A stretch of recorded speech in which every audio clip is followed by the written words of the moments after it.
Welcome to genic education. तो ये question आपका मिला होगा आपको जी स्कोर के क्वेश्चन बैंक में, ठीक है। सबने सॉल्व कर दिया होगा। इस टाइप के क्वेश्चन जनरली पूछे जाते हैं मेजरमेंट में, अगर मैं बात करूं अनसर्टेनिटी टॉपिक का।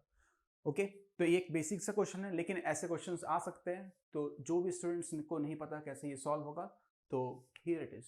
ओके, तो क्या इसमें गिवन है, two resistors R1 and R2 are connected in series and the resistors value are R1 is equal to 80 plus minus 0.2 ohm and R2 is equal to 105 plus minus 0.05 ohm. Find the uncertainty in the resultant resistance value. ठीक है, uncertainty चाहिए किसमें, R equivalent में, जो कि किसके बराबर है, R1 plus R2 के।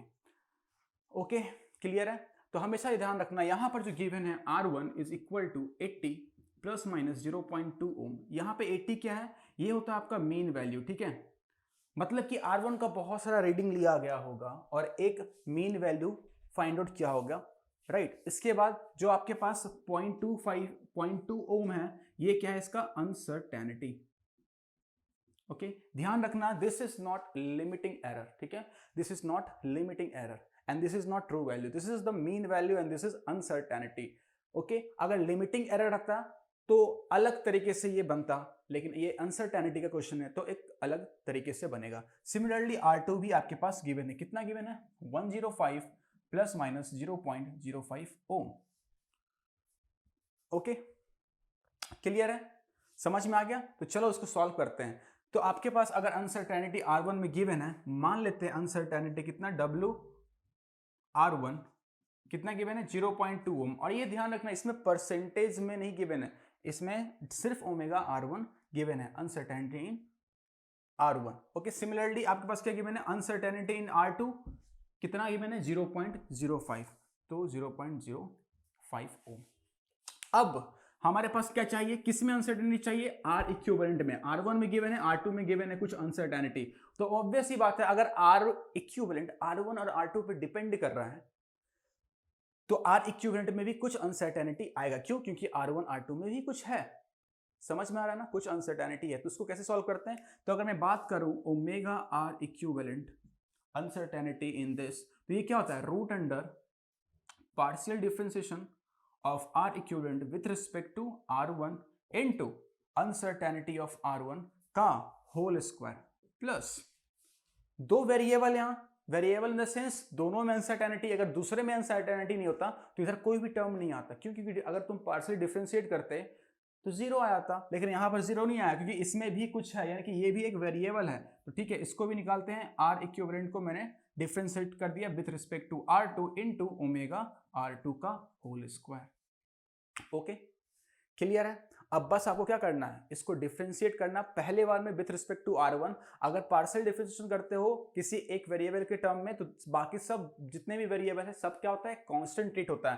तो अगर इसको डिफरेंशिएट करोगे विथ रिस्पेक्ट टू R1 तो क्या आएगा, देखो R1 का differentiation with respect to R1 1 और R2 का differentiation with respect to R1, since R2 is constant here, okay, तो क्या हो जाएगा, जीरो हो जाएगा। तो बचेगा कि आपके पास सिर्फ 1 बचेगा। तो ठीक है, यहां पर क्या आ जाएगा, root under 1 into omega R1, मतलब अनसर्टेनिटी इन R1 ये कितना, 0.2, तो 0.2 का होल स्क्वायर प्लस, अब इसको कांस्टेंट मानना है, इसको वेरिएबल मानना है, इसको डिफरेंशिएट करना है R2 के रिस्पेक्ट में, ये 0 देगा और ये क्या देगा, 1, ठीक है। तो ये क्या हो जाएगा यहाँ पर 1, और अनसर्टेनिटी इन R2 कितना गिवन है, 0.05 का होल स्क्वायर। ओके, तो ये आपके पास रहेगा ओमेगा R इक्विवेलेंट। अगर मैं इसको कैलकुलेट करता हूं तो कितना आएगा आंसर, देख लेते हैं।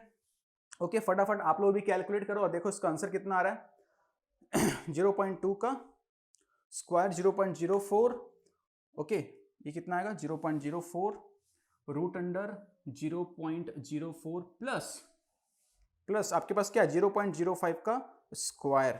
ओके, ये आएगा 0.0025। ओके, ये किसके बराबर आ जाएगा, देख लेते हैं।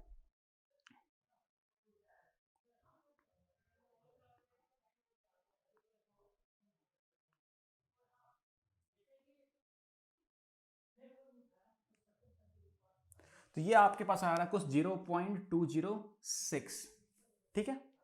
तो जब मैं R इक्विवेलेंट को लिखूंगा तो कैसे लिखूंगा, देखो R equivalent will equal to R1 plus R2, जो आपके पास इसका वो वैल्यू था कौन सा, एवरेज वैल्यू, तो 105 प्लस 108, ठीक है, तो ये कितना हो जाएगा 185 प्लस माइनस जिसमें अनसर्टेनिटी आया जो मैंने कैलकुलेट किया, ये कितना आ रहा है 0.206। क्लियर है।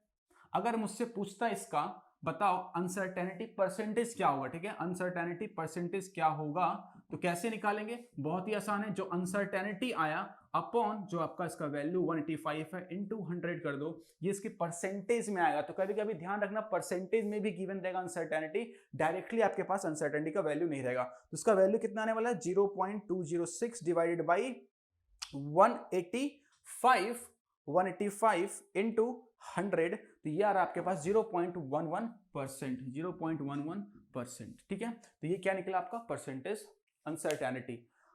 अब यहीं पे अगर ये बोलता क्या, अगर यहीं पे ये बोलता कि लिमिटिंग एरर क्या होगा, लिमिटिंग एरर क्या होगा आर इक्विवेलेंट में, ठीक है, तो उसमें क्या करते हैं हम लोग, इसको क्या मानते हैं, एक डेल R1 मानते, इसको क्या मानते हैं डेल R2 मानते। और अगर मुझे निकालना होता क्या ERE इक्विवेलेंट परसेंटेज, तो कैसे निकालते हैं, हमारे पास डायरेक्ट फॉर्मूला है, अगर दो सम होते हैं क्या होता है ये R1 upon R1 plus R2 into क्या हो जाएगा ER1 percentage plus R2 upon R1 plus R2 ER2 percentage. और आपको पता है ये कैसे आता है, ठीक है, मैं बहुत बार बता चुका हूं, अब बस आपको वैल्यू पुट करना है, ER1 परसेंटेज निकालना है। ER1 परसेंटेज कैसे निकलेगा, अभी इसको कैसे मैं ट्रीट कर रहा हूं एज अ लिमिटिंग एरर, तो ये क्या आ जाएगा 0.2 अपॉन 80 इंटू 100, ये क्या आ गया ER1 परसेंटेज। सिमिलरली अगर ER2 परसेंटेज में निकालूंगा तो क्या आएगा आपके पास 0.05 डिवाइडेड बाई 105 इंटू 100।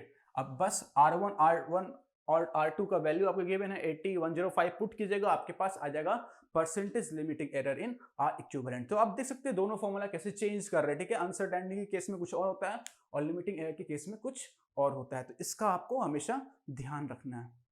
क्लियर है। और ये प्रूफ करने भी तो आता ही होगा सबको प्रूफ तो कर सकते हैं ना, इस फॉर्मूला को सब प्रूफ कर ही सकते हैं, कोई इश्यू है नहीं, नहीं है ना इश्यू, ठीक है। कैसे प्रूफ करेंगे, कुछ नहीं करना है, टोटल डेरिवेटिव देना है। टोटल डेरिवेटिव मतलब देखो DRE equivalent is equal to, again क्या करते हैं हम लोग, partial differentiation of R equivalent with respect to first variable into DR1 plus partial differentiation of second variable into DR2। अब देखो अगर तुम इसको डिफरेंशिएट करोगे तो यहां पर क्या आएगा, ऑब्वियसली बात है, दिख रहा है क्या 1 आएगा इनटू DR1 प्लस इधर भी क्या आ जाएगा 1 इंटू DR2, ये क्या हो गया DRE इक्विवेलेंट। और इसी को मैं क्या बोलता हूं, ये लिमिटिंग एरर है, ये लिमिटिंग एरर है। अब देखो रिलेटिव लिमिटिंग एरर कैसे आएगा, डिवाइड करेंगे R1 से, यही तो होता है रिलेटिव लिमिटिंग एरर, लेकिन डिवाइड तो सिर्फ कर नहीं सकते, मल्टीप्लाई भी करना पड़ेगा, तो मेरे R1 से मल्टीप्लाई कर दिया, यहाँ पे R2 से मल्टीप्लाई कर दिया और डिवाइड कर दिया। सिमिलरली यहाँ पर भी R इक्विवेलेंट से डिवाइड कर दिया और R इक्विवेलेंट से मल्टीप्लाई कर दिया। अब क्या बन गया, ये आपके पास बन गया ER equivalent relative limiting error. यहाँ पे क्या हो जाएगा R1 into ER1 plus R2 into ER2। Clear है। आर इक्विवेलेंट क्या था आपके पास R1 प्लस R2, तो जब ये डिवाइड होगा तो यहां पर क्या आ जाएगा R1 प्लस R2, यहां पे क्या आ जाएगा R1 प्लस R2। अब परसेंटेज चाहिए तो 100 से मल्टीप्लाई कर दो LHS और RHS की साइड, तो ये क्या हो जाएगा परसेंटेज, ये हो जाएगा परसेंटेज, ये हो जाएगा परसेंटेज, और हेंस आपके पास यही फॉर्मूला था लिमिटिंग एरर का। क्लियर है। तो कुछ भी तो आपसे पूछेगा आपको बनाना आना चाहिए। ओके, तो नेक्स्ट क्वेश्चन आप ट्राई कीजिएगा, अच्छा लगेगा। Thank you so much.